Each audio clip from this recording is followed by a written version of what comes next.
Hello, everyone, and welcome to the Ignorant Intellectual on Media. I'm your host, Scott, or the Ignorant Intellectual, and today I thought we'd do another mixed haul.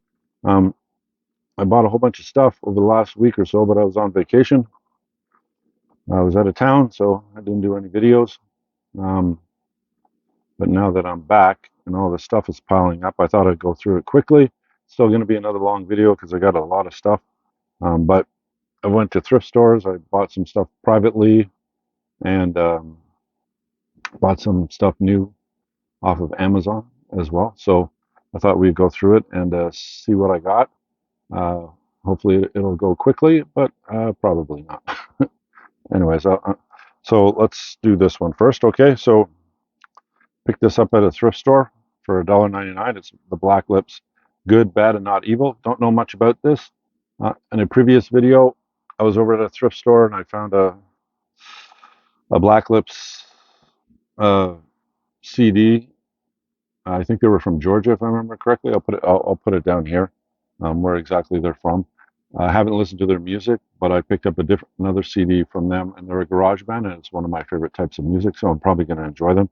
So when I saw this one, I picked this one up as well.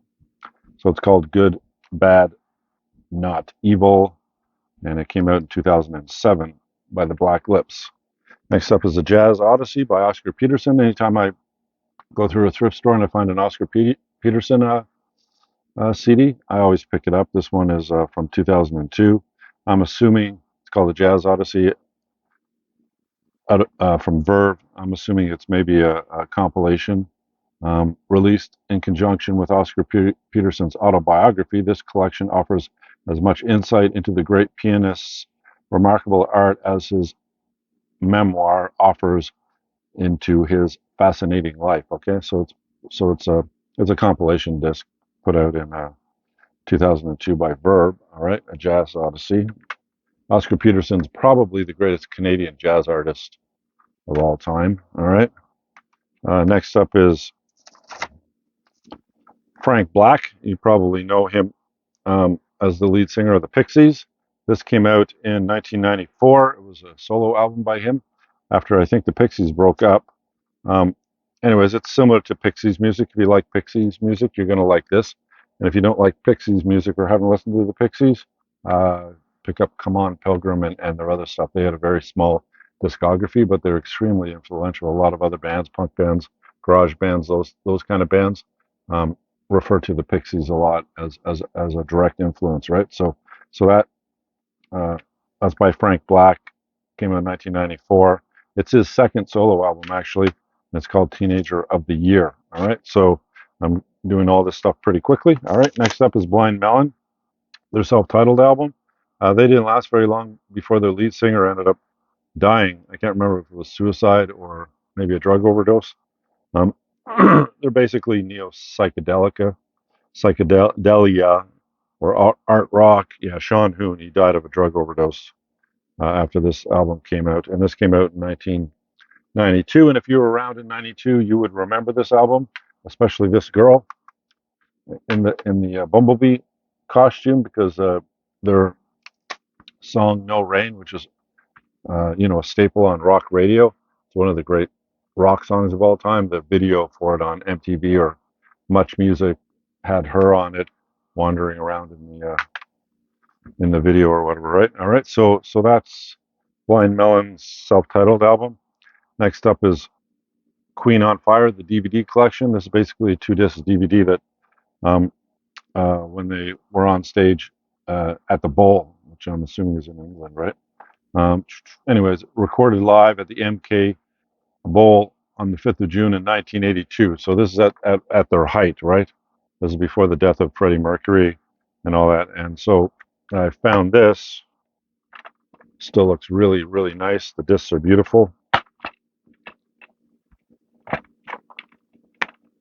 So I'm gonna watch it. If I like it, I'll keep it. If not, I'll probably resell it. But it's hard to find. I haven't seen this one in all the years that I've collected until you know this go around at the pawn shops. Next up after that is a CBC Speak Scott, CBC Massey Lectures Series, The Rights Revolution by Michael Ignatieff. Now, before he became the you know uh, leader of the Liberal Party of Canada back a few years back, he was he's one of Canada's most famous and well-respected intellectuals, right? So this one is so if you don't know what the CBC Massey lectures are, um, they do it every year where they invite a guest on and they do a series of lectures over a week usually. It's an hour-long program on ideas. I haven't listened to ideas in a while, but when I was listening to it, it came on at 9 p.m. Eastern time, Monday to Friday, and each year they would invite a distinguished person to go on the Massey lectures and do 5 lectures, and then House of Venancy Press would put out a book version of those lectures that originally were on CBC Radio 1, right? And Ignatieff is one of our great thinkers, and this is one of his better books, right? So I haven't read it yet, but um, it's on the list. Although I'm concentrating on books to movie comparisons. So I just finished uh, Starship Troopers, the book, and now I'm reading Do Androids Dream of Electric Sheep, which is the book version of Blade Runner, right? So we'll see. I also picked up this nice one of the great science fiction writers of all time, John Wyndham, and The Chrysalis. Now he's got a bunch of great science fiction books, but this one is one of the better ones. And it's actually, I think it's an ex-library book because it's in it's a hardcover, but it's actually, it's one of those orange penguins. They usually come in paperback, but it's in a hardcover. So I found that and I picked that up. Have you read The Chrysalis? I read it a long time ago. I don't remember much about it. So, and then I found this for a whopping $5. Dances with Wolves collector's edition on Blu-ray.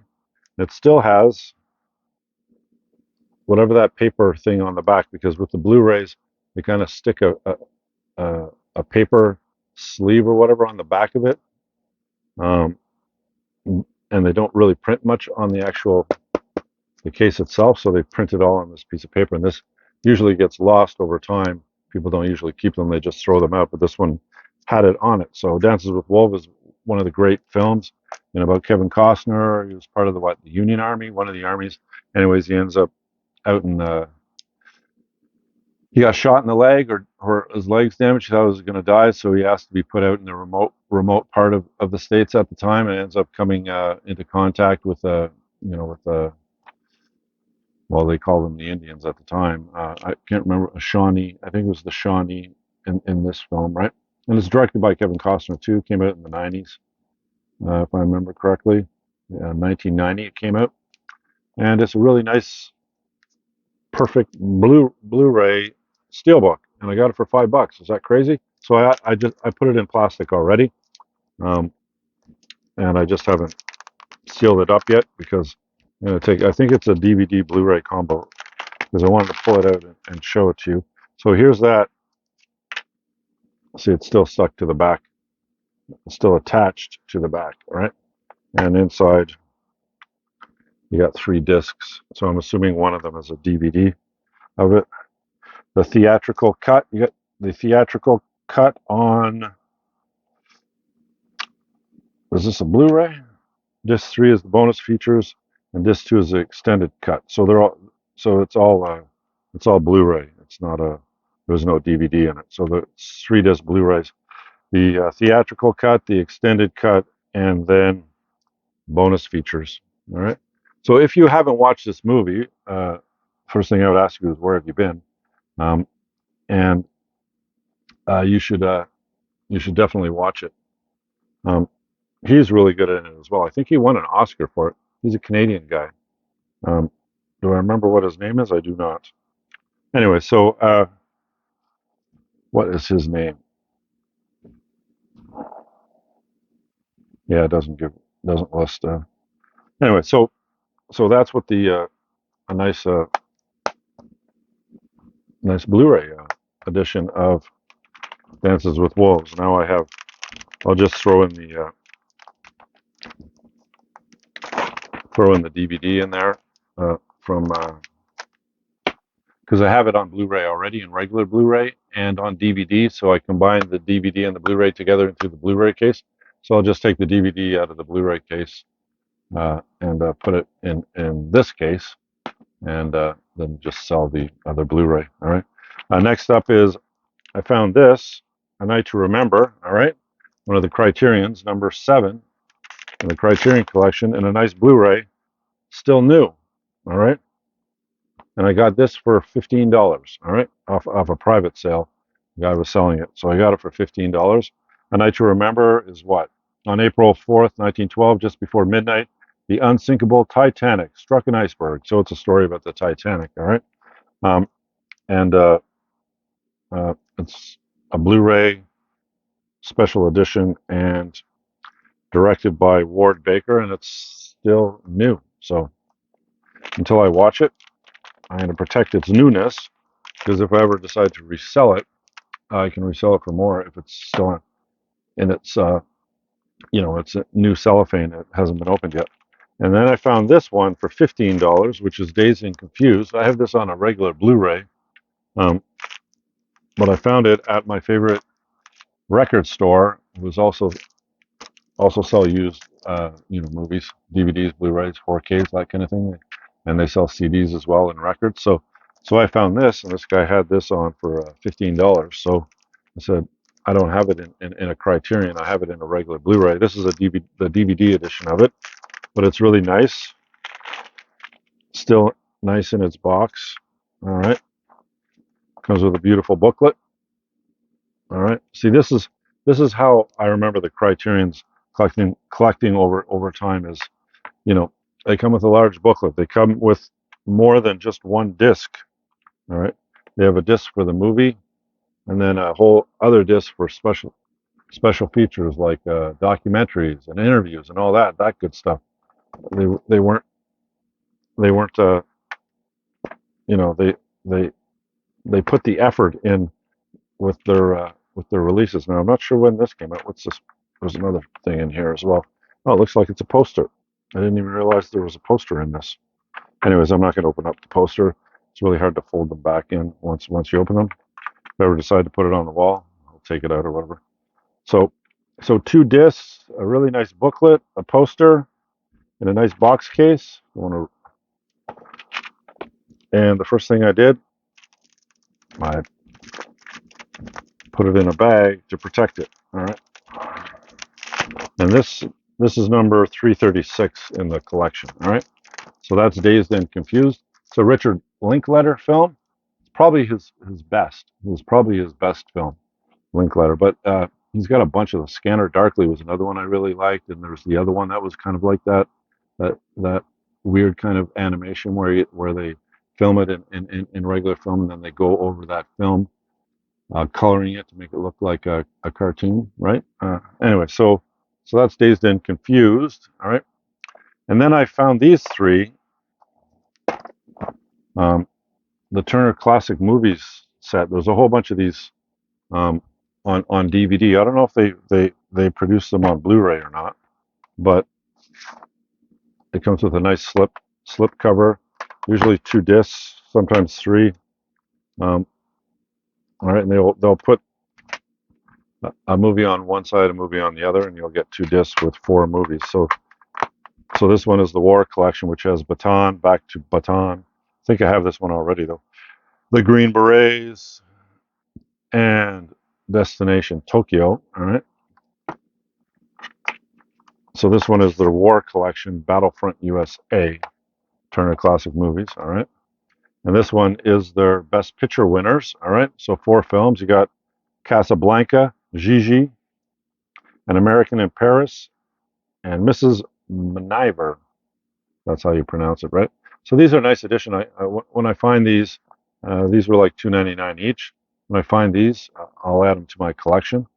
I prefer, you have the Midnight Madness one as well. That has 2 or 4 films on it as well. And if I thought of it, I was going to mention it in this video. I would have brought one of them over. But they have a whole collection series of them, right? And TCM Turner Classic Movies has a whole selection of DVDs as well, right? So this one is a comedy. So you got Arsenic and Old Lace, One Night at the Opera, Father of the Bride, which I just picked up the other day on its own DVD, and The Long Long Trailer, right? So there you go, three of the classic Turner classics. I should get a list of these, see how many there are, and maybe I'll collect all of them. I think I have like 4 or 5 of them now. So, and they're all great movies. All right, so that's the Turner Classic Movie Collection. I also found this, even though I had all these movies already, so I'm going to resell this. I found this for $2.99. It's the Clint Eastwood collection. It has, you know, the three spaghetti westerns he did with Sergio Leone. What do they call it? The Man with No Name trilogy, which is Fistful of Dollars for a few dollars more, and The Good, the Bad, and Ugly, and then they added Hang 'Em High to it. So basically, it's four of Clint Eastwood's uh, best westerns on DVD, right? So it looks like they have one, two, three, four, four, four discs. It looks like they have two of them are dual sided, meaning probably one side's full screen and yeah, one side's full screen and the other side is widescreen. But that's what they look like. All right. So probably I have these films already. A lot of them already on Blu-ray. So I'll sell this. Have some money to buy some other stuff. Also found this for $2, and that's The Rise of Cobra, G.I. Joe, The Rise of Cobra, on a nice steelbook. But this one is a DVD, 2 disc DVD set. Don't want to show you the code, even though the code is probably not any good anymore. But so 2 discs on a nice Blu-ray DVDs. I don't know if people people still collect DVDs. I'm assuming, since I think there's still a majority of the market of people buying stuff is still on DVD, right? I think Blu-ray is caught up, but I still think DVD might be a little bit ahead. Don't quote me on that, but I think it's pretty close. If Blu-ray has gone ahead, it hasn't been by much. And so that's a nice steelbook. I just picked the steelbook up because I like steelbooks. Whenever I can find them cheap for $3, I won't go out of my way to find steelbooks. In other words, oh, this has a Blu-ray for like $7.99, but you can buy the steelbook for $30. Okay, uh, the steelbook Blu-ray, you can keep it. I'll spend the $7.99, or actually, I won't even spend that. I'll just go look for it used somewhere for a couple of dollars. All right, so that's GI Joe's. The second one, there was 2 GI Joes, right? So now this one is The Rise of Cobra. All right, so that's that one. Then I found this. So I have both of these movies, but in individual cases. So I found this, Romancing the Stone and The Jewel of the Nile. There are 2 really good films from the late 80s, early 90s, if I remember correctly. Um, I think the first one came out in the late 80s, which was Romancing the Stone. The second one came out in the early 90s, The Jewel of the Nile, when Romancing the Stone was a big hit. Um, this was at the height of Kathleen Turner's fame. I mean, she was really good with this. She did a V.I. Wachowski around that time as well, where she plays that private eye, which is a pretty good film as well. But these 2 are fun. They're kind of like you mix um, adventure and comedy together, right? So, and romance, obviously, right? So it comes in. They have each one has their individual disc. It isn't like a one disc, dual-sided one disc, which a lot of these double features come in. But what I like is that I have both of these movies in individual cases. Now I can take those, get rid of them, and have only one case until I find this on Blu-ray. Then I'll take the 2 discs out of here, put it in the Blu-ray disc that has both movies, and then just get rid of this case altogether, and it'll be even smaller. But what that'll do is basically, instead of it taking up that much space on my shelves, it'll only take up this much space, right? Okay, so that saves me. So it was $2. It saves me, uh, you know, uh, gives me the ability to put another DVD or Blu-ray on my shelf if I run out of space. All right, so that's Romancing the Stone and Jewel of the Nile. And then I'm a big Charles Bronson fan. A lot of people like a lot of the different guys. Like I really like Clint Eastwood, but I also like Charles Bronson. But I'm not a huge fan of who was another big action star there. What was his name? The guy that was in Enter the Dragon, or what was his name? Chuck Norris. Yeah, it's funny with Chuck Norris. Every when I go on the different social media, they have this this thing with Chuck Norris now, where Chuck Norris. It took Chuck Norris 15 minutes to watch 60 minutes. All these great things. Anyways, it's pretty funny with Chuck Norris. But I was never a big fan of Chuck Norris. See, I think he didn't make a mistake, but in my opinion, he made a mistake that he went from like martial arts films when he fought Bruce Lee in was it Enter the Dragon? Which one was it where they go where um, he would he fought? Was it Enter the Dragon? Anyways, uh, so in one of Bruce Lee's movies, Chuck Norris was the guy that he fought at the end of one of the movies, and um, that made Chuck Norris's name. All right, and then he started starring in movies, but he's very good at martial arts, and what uh, almost all of his movies are kind of like war movies, like Vietnam movies, where he has a big machine gun wandering around like he's Rambo or something, right? Um, which kind of pulled him away from his martial arts stuff, which would have been cool. It would have been cool to have usually martial arts films, all the classic martial arts films are usually Asian men in them, like Jackie Chan or Jet Li or Bruce Lee, all these Asian guys, right? It'd be cool to have Chuck Norris be in that type of genre of film going kicking ass, right? But it's all about, a green beret around his forehead and a big fucking gun, and then he goes out and goes kills people and saves people that are missing in action, are captured by the enemy and all that. I'm going, I don't want to watch Chuck Norris in a bunch of war films. I want to watch him in some karate films where he fights with his hands, not with a gun, right? Anyway, so but the person that I do like seeing with a gun and that kind of thing is Chuck Norris. Now, this is the evil the men do. This will be a bit. When I watched this back in when was it? In the early '80s, if I remember correctly. Yeah, 1983 or two. The print's very small. Um, this was a pretty creepy film. I just watched Telephone before this, and then I Telephone and Death Wish. The first Death Wish, but especially Telephone. I like Telephone. His that's my favorite film. Chuck um, Charles Bronson film, other than Once Upon a Time in the West. But I liked him in Telephone the most, and I can't find that film so far. So I found a lot of his other films. I found all the Death Wish films. Now I found this on DVD. Um, but this is pretty sick stuff. Some of it, right? Uh, this guy's likes to execute people and cut them up and shit. Anyways, it's pretty brutal. When I watched it when I was a kid, anyways, I thought it was pretty brutal. So I'm gonna watch it again because I haven't seen it in like 30 years, right?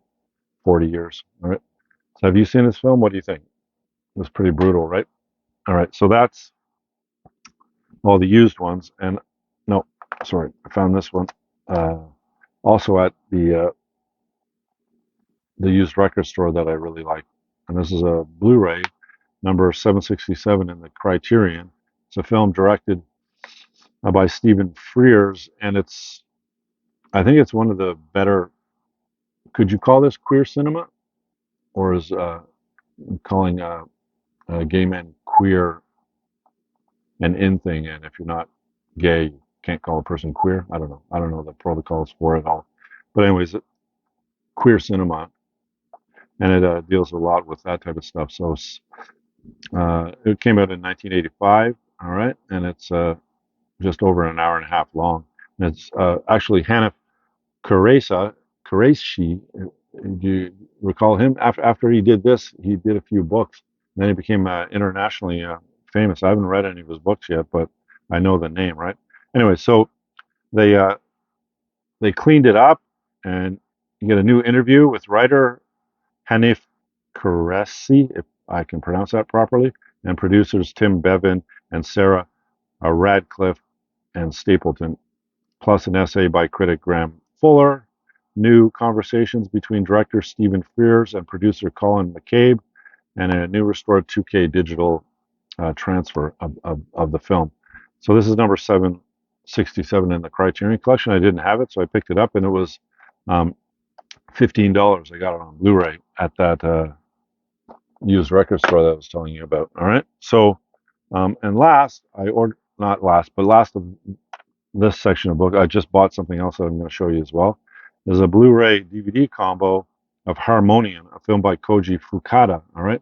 Now this I got because I saw, and it was less, it was like $15 or something new on Amazon, and it's number 164 in the Masters of Cinema collection um, by Eureka, and I collect these. Right, I have about, I don't know how many, but I filled up 3 or 4 shelves over there of these, and I didn't have this one. So when I saw that it was on for a really good price, and it has a DVD to it, I love DVDs.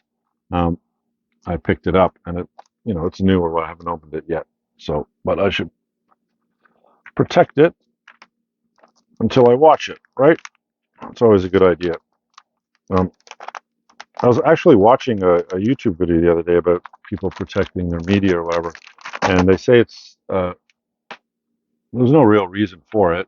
Like if you go on eBay because something is out of print and you find it on eBay and you pay $60 or $80 for it and then you protect it, and then like 3 months later Screen Factory or Arrow or somebody else puts it out again on Blu-ray or 4K, and you go, I just spent like $100 or $80 on this, and now you look on eBay, and because of that um, reissue or whatever, your disc that you have now is worth $10, right? So um, never try to go out and get movies that are out of print thinking that you know uh, they're going to be worth more later on, right? What happens is, unlike let's say a baseball card or something like that will fluctuate, but it usually go up in price. Movies are way different, right? Um, go find a VHS tape of something, right? I mean, if it's never been put on DVD or Blu-ray, yeah, it might be worth something. But if it has, once it has, that VHS becomes useless, other than a VHS collector who just likes to collect it for nostalgia purposes, right? So collecting films for investment is a very bad investment, all right? And I would highly suggest you not do that, right? Okay. I mean, there are films that hold their price, but you're seeing a drop, let's say right now, in every Criterion that came out on DVD, all right, that is now being put out on Blu-ray or 4K, just makes those DVDs less desirable, um, and a person would prefer, let's say, the Blu-ray or the 4K of it, so that DVD will end up going down in price, right? As now, if that DVD does not have a Blu-ray or a 4K release from um, the Criterion, then it'll hold some money, and sometimes it'll even be worth more than what it was sold new. But not a lot of that happens, and a lot of the times what happens is they revisit an older film that they had on DVD, and then they put it out again on DVD and Blu-ray, right? So it's always a shot in the dark on whether you think a film will be worth money or not. So it's kind of pointless to do that. Just buy something because you want to actually watch the movie. And if you want to spend the extra money because like Arrow put out a nice edition of it, or Criterion did, and you want all those special features, those are very attractive to you, and you don't mind spending an extra 10 or 15 or $20 to get those added features, go ahead and do it. But don't ever buy film or movies as an investment that you're going to resell for more later, because you're just going to get disappointed, right? All right, so that's the main ones that I got from either the used record store or at the thrift shops. And I think one or two of them was a private sale that I bought off.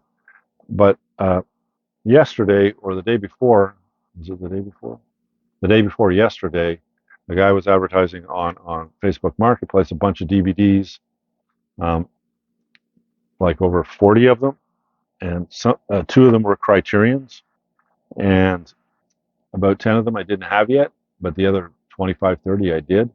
But it was worth buying, so it was like 40 something DVDs for $40, right? So I bought that. So that let's go through that quickly, see what I got, right? All right. So you have South Park, bigger, longer, and uncut. So South Park became popular, and they decided to do a film. And this is if you watch South Park, you probably already saw this. If you haven't, it'd be fun to maybe watch season one, season two of South Park, get an idea of what South Park is about if you totally missed it, and then maybe watch this film. But this is a pretty funny film. I already have this in my collection, so it was one of those films that I bought 40 to get them all for a buck each. But there's really like maybe 12 of them that I really wanted. All right. Uh, from the director of Memento, here's Following. Now, I did not have this film by Christopher Nolan, aka, all the Batman films and Memento. If you haven't seen that film, my goodness, you definitely need to watch that film. That is a great film. Um, this one I do not know a lot about. It's called Following, and it's on DVD. And Following is a wickedly clever story of how a young man's obsession with following people leads him into a dark underworld. Pretty interesting. All right. So now I have this. I'll transfer it onto my laptop and watch it there. All right. Um, Next up is a nice box set of Back to the Future, which I already have. 25th anniversary of it. It's three DVDs. You got the four DVDs. Hey, it's not actually just Back to the Future. It's Back to the Future, Back to the Future Part 2 and Part 3, and a bonus disc. So it's all three movies. 25th anniversary edition on DVD. So I already have this on Blu-ray, so I'll probably sell this. Um, one of the best, one of the greatest trilogies of all time. Um, you probably have seen it, right? All right. So now we got Planet Terror, which is basically Rodriguez. This along with what is his Grindhouse edition of it, right? 2-disc special edition. Has both discs. I already have this on Blu-ray, so I'll resell that. Bruno, Sacha Baron Cohen. Bruno. I have no interest in this film. Directed by Larry Charles, of whom I do not collect, so this will be sold probably for a buck or something. Then we got Bill Hicks, Sane Man. Bill Hicks is a pretty funny comedian. I don't know a lot about this disc. The amazing comedian Bill Hicks passed away in 1994, but his legend continues to grow. Sane Man was filmed before Bill recorded Dangerous, his first comedy album, and is a turning point in Hicks' career. It was the first complete Hicks show ever filmed, and Bill pulled out all the stops for the cameras.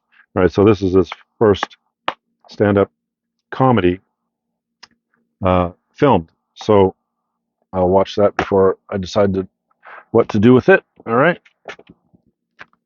King of the Ants. All right. This is directed by Stuart Gordon.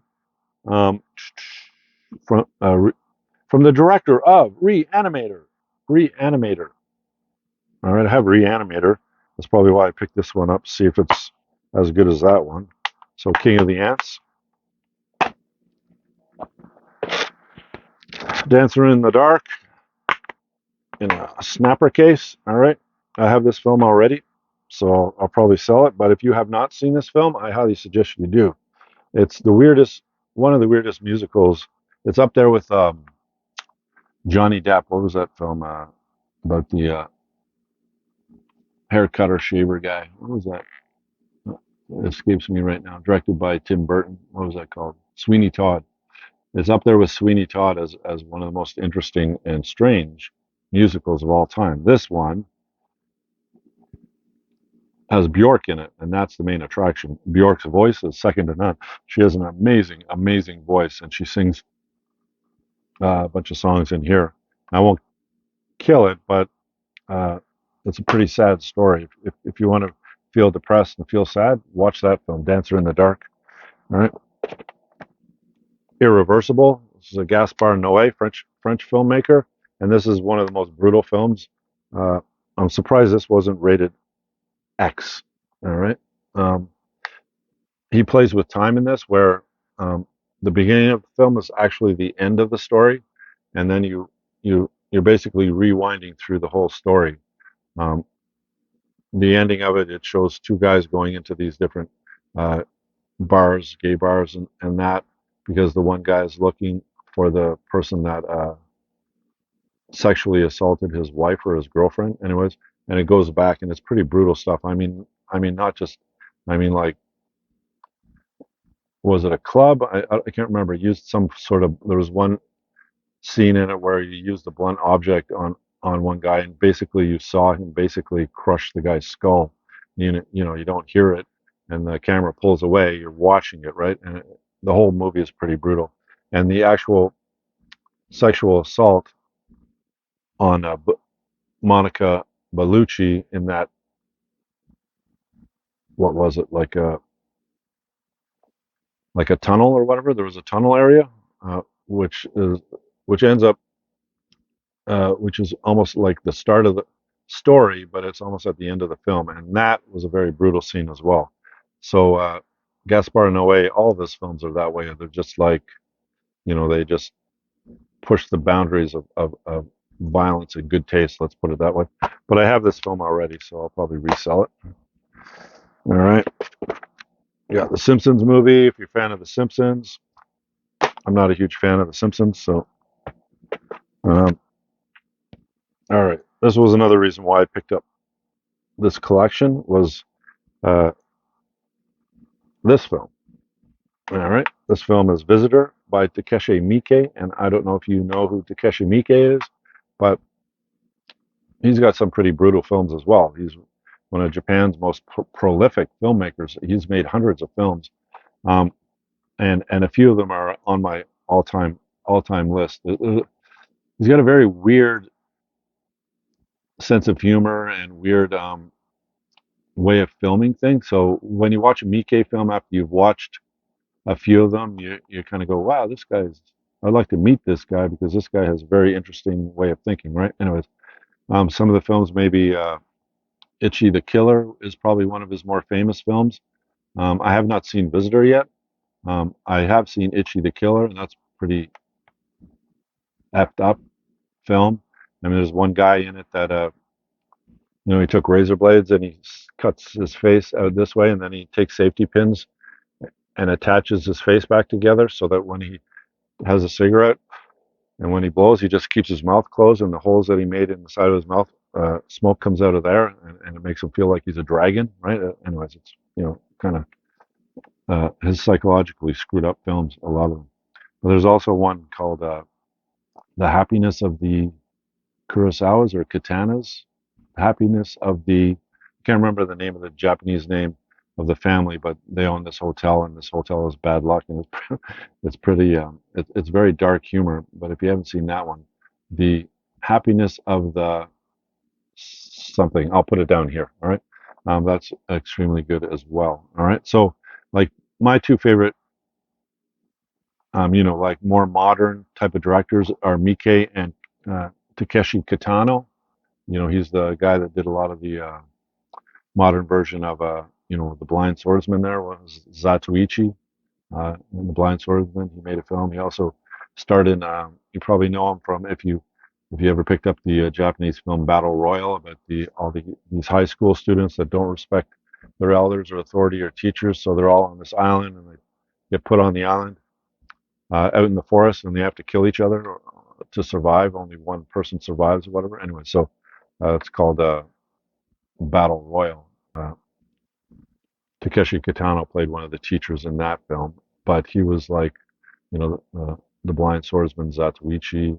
Um, anyway, so Kitano was another one of my favorite filmmakers from Japan. If you haven't heard of him, go check him out. Takeshi Kitano,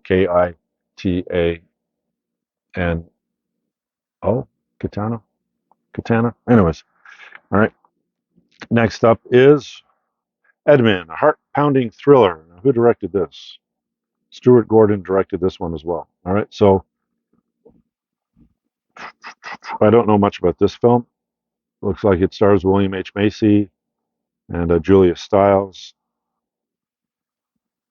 Mamet delivers this year's must-see thriller. So, well, yeah, it was David Mamet that actually did the screenplay, but he didn't direct it. All right. David Mamet is a great director. All right. Anyway, so I'll probably enjoy that. There's so many of these movies, so I got to get through them, right? All right. A film by Pascal Laugier. All right. Martyrs. Have you ever heard about this film? This one looks like a pretty brutal film. Um, Pretty nasty stuff, it looks like. So we'll see how that film is. Whenever I put a film up that I haven't heard, if you have, um, let me know in the comments what you thought of it. Uh, and this one is one of the great John Woo films, one of the great Hong Kong action films starring, why can't I remember your name? Anyways, it's Hard Boiled. All right. Hard Boiled. It's a 2-disc special edition on DVD. So, Chow Yun Fat. That's his name, right? John Woo film. Yeah, Chow Yun Fat. All right. It's probably Chow Yun Fat's best film as well. And John Woo's, you could argue this is his best film. All right. If you like, you don't mind subtitles and you like action film, Hong Kong action film has a unique style to it, right? I mean, every director of Hong Kong films is a little bit different, but there's like an overall familiar familiarity, and you're an intellectual familiarity with all the different Hong Kong films, how they're stylized. People are wearing like fashion clothing while they're shooting people and everything. There's kind of like a style to that Hong Kong cinema, right? So um, here's one of the Criterions, Kurosawa's Rashomon, all right, on DVD. All right, still has a nice booklet in it and the disc. All right, and this is number 138 in the collection. It's actually it's the original one as well because it has that style, the Criterion collection, that style at the top. All right. Um, Before they started putting that, that part along the bottom of the that wraps around the front to the spine. All right. Anyway, so this is an extremely good film. If you haven't seen it, watch it. All right. The Emperor and the Assassin. I have this film. This one is directed by Chen Kaiji. I think I reviewed this one already in a previous video that I made. All right. There's the second one, and this Criterion I don't have. All right. So still has its booklet, still has the disc. All right. So it's called Man Bites Dog, and it is number 165 in the collection on DVD. All right. I don't know a lot about this one. So documentary filmmakers Andre and Remy have found an ideal subject in Ben.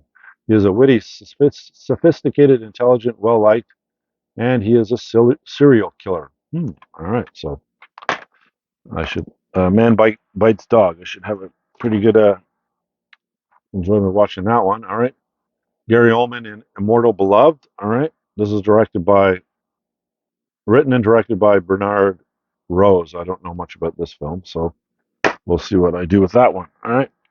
Then you have Ip Man, the first of the series of Ip Man films, which are pretty good um, martial arts action films. So if you haven't seen them, Donnie Yen and Ip Man. All right.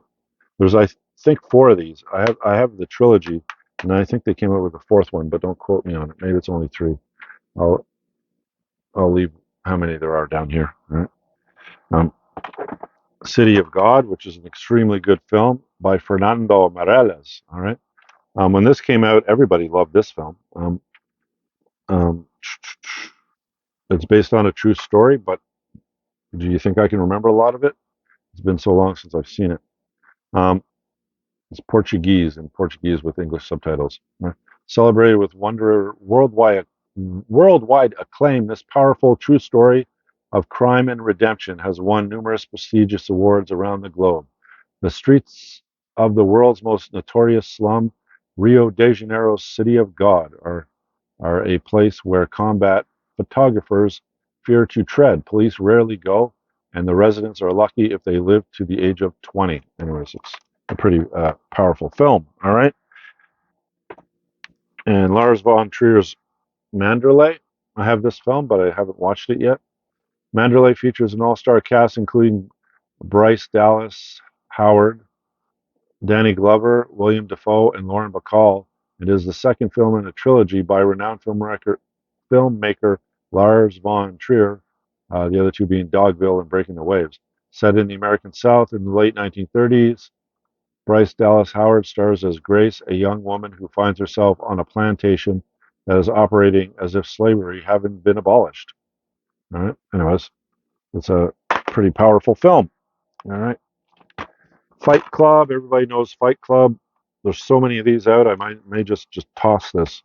Uh, I mean, there's millions of DVD copies of Fight Club, right? So uh, it's probably David Fincher's best film. This one or Seven, maybe. But Fincher is one of the great American directors. If you haven't watched all of his films, he did the third Aliens film. He did what was that one with Jodie Foster? Panic Room was another one that he did. He's done so many really good films. Fight Club is probably his best, though. All right. Then you got The Machinist, Christian Bale. All right. And this one is directed by Brad Anderson. I don't know much about this one. Trevor Resnick hasn't slept in a year. The shocking deterioration of his physical and mental health has made his every waking moment an unrelenting state of confusion, paranoia, guilt, anxiety, and terror. All right. The Machinist. Amores Perros. I've seen this film a long time ago. Directed by Alejandro Gonzalez Narritu Inarritu. I actually collect him as a director, but do you think I can say his name? I cannot, but I already have this film. All right. Next up is Al Interior, or Inside. This is directed by, who is this directed by? Seems many of these have a brutality to them, right? So he seems to, the guy that sold me these films seems to has a bit of a liking to, like, brutal horror films. The Road. If you haven't seen this film, watch this film with Viggo Mortensen.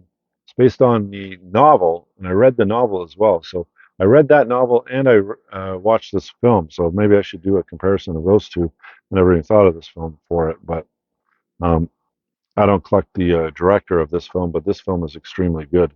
It's about a dystopian world of the future where Viggo Mortensen and his son are traveling along the road in order to, find food, scavenge, and that kind of thing, right? So, um, and you got The Dark Crystal. I haven't seen this film. I don't know. Do you think? Do you think the special effects in this film hold up? They're all puppets in this film. It's like a Frank Oz, right? Jim Henson, Frank Oz kind of thing. Story by Jim Henson, who directed. It was put up by Jim Henson's company.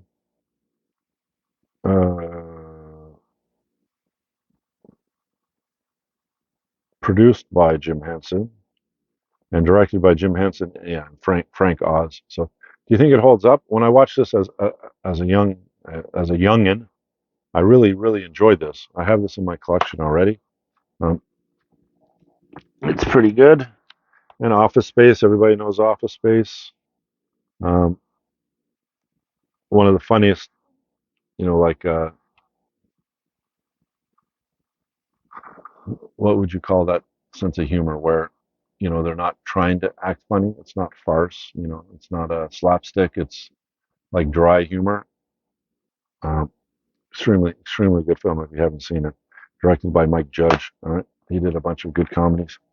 Um, No Country for Old Men, the Coen brothers. Um, One of their better, more recent films. Their best film is The Big Lebowski or Fargo, but this one is right up there with that. Um, him, this made his name. I mean, he he he he's extremely good in this film. It's interesting because it has a never seen anybody get killed using a an oxygen tank or whatever. Anyways,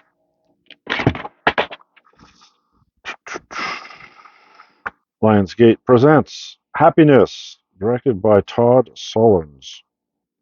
Don't know much about this film. I'll watch it and see what it's like. Uh, Pulp Fiction. Everybody knows Tarantino's Pulp Fiction.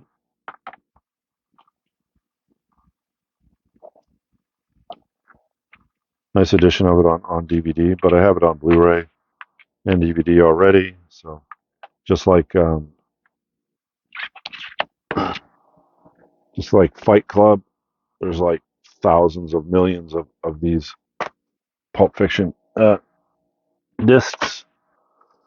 Ip Man 2, so he has the second one as well in his collection. So I wonder if he'll have Ip Man 3 in here somewhere. Cube. Let's talk about this film. It's a Canadian film, although it's directed by an American. What was the American guy's name? Vincenzo Natali. All right. So this was funded a lot by Telefilm Canada, and this is a film that'll grow on you. When I first watched it, it kind of blew me away. I watched it a second time, got even more interested. Watch it a third time. It's an extremely good film if you haven't seen it. It's basically these people basically wake up in a cube. All right. Um, and there's a whole bunch of perfectly cubed rooms that are attached to other cubes or rooms in this big labyrinth of this cube, right? And each each room has six doors or windows that are perfectly in the middle of each square. And you open it up, but there's traps in it, and there's booby traps throughout the maze, and the maze ends up moving around, and they got to try to figure out how to get out of this maze. And each person was put there for a reason. There's a mathematician, there's some other different professions of people that are in this room. And they're not all put in one room.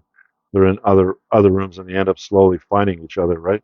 Anyways, it's extremely good film, and um, it grabs a hold of you. But some of the deaths are pretty gross. Anyways, all right. So that's the Cube.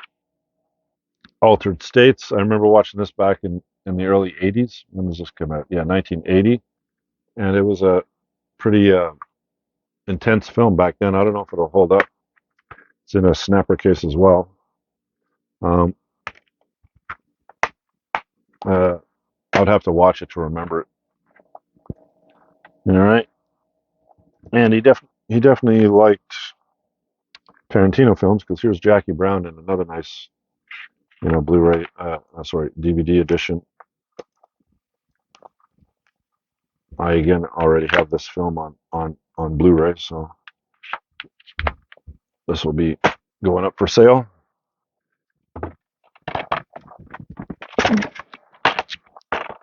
The two Kill Bills as well. What do you think? I think Pulp Fiction is Tarantino's best film, but Kill Bill is probably maybe his second best, maybe tied with Reservoir Dogs, because I like Reservoir Dogs as well. But um, Inglourious Bastards, another Tarantino film. Reservoir Dogs, 2-disc 15th anniversary special edition. Right, sticker. I have this on Blu-ray, so I basically have all of Tarantino's films on Blu-ray, so I don't really collect the DVDs anymore. Um, Robert Rodriguez film, From Dusk Till Dawn. This is a fun film to watch if you haven't seen it. With vampires out in Mexico. Did they go down to Tijuana? Was it in Tijuana? So, so they have a From Dawn Till Dusk, and then you have one of Rodriguez's early films, which was called Full Time Boogie, if I remember correctly. Full length feature film Full-Time Boogie. I haven't seen that one yet. Maybe I'll watch that. All right. Another one of those brutal um, horror films from France, Chitin. All right. So he's got a bunch of French horror films in this. 4 Rooms, which is like 4 different directors do 4 different, mini films. Tarantino did one of them. All right. I already have that in my collection. If you have not seen this film, I highly suggest you see this film. This film is extremely good. It's probably my favorite Nicole Kidman film, although Eyes Wide Shut was pretty good as well, but that's one with Tom Cruise. Anyway, so who directed this one? Isn't it Lars von Trier? Yeah, Lars von Trier directed this. And if you haven't seen this, watch this film. I highly suggest you watch that film. All right, and then there's There Will Be Blood. There Will Be Blood, one of the great films by, who did this one? Anderson? Yeah, Paul Thomas Anderson. But it's in some sort of paper. I don't know.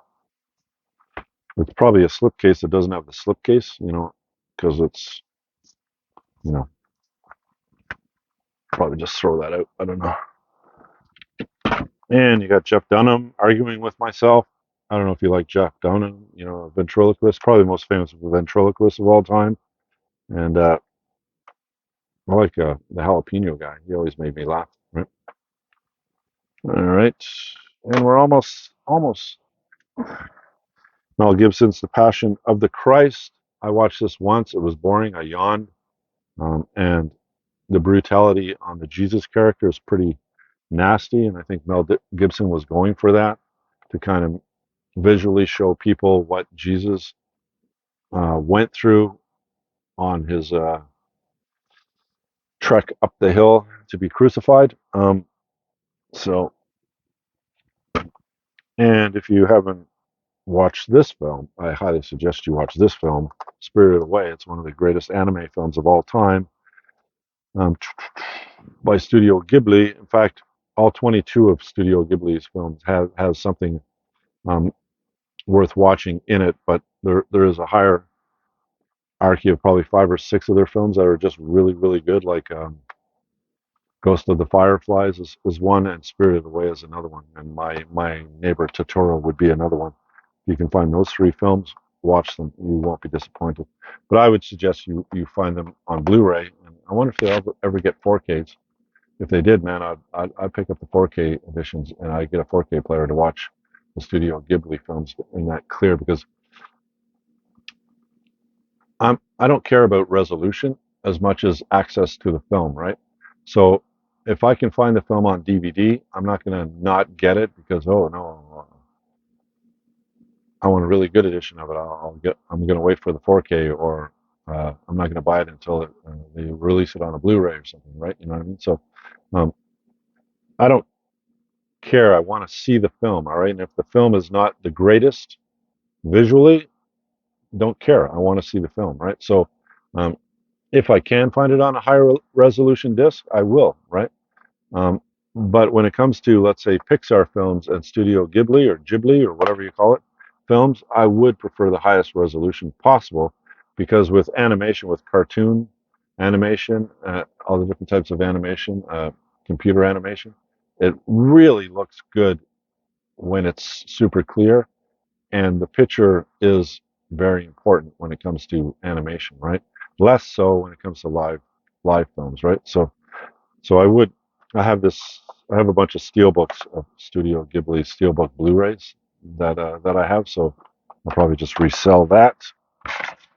All right. Then we got Mongol, Sergei Borovov film. Greatness comes to those who take it. The untold story of the rise of Genghis Khan. All right. So the story of Genghis Khan, Mongol. I haven't watched it. All right. Now I got a Blu-ray, 3D and Blu-ray disc of Avatar, and I have this on DVD, but I do not have it on Blu-ray. So now I have it on Blu-ray. Looks like it's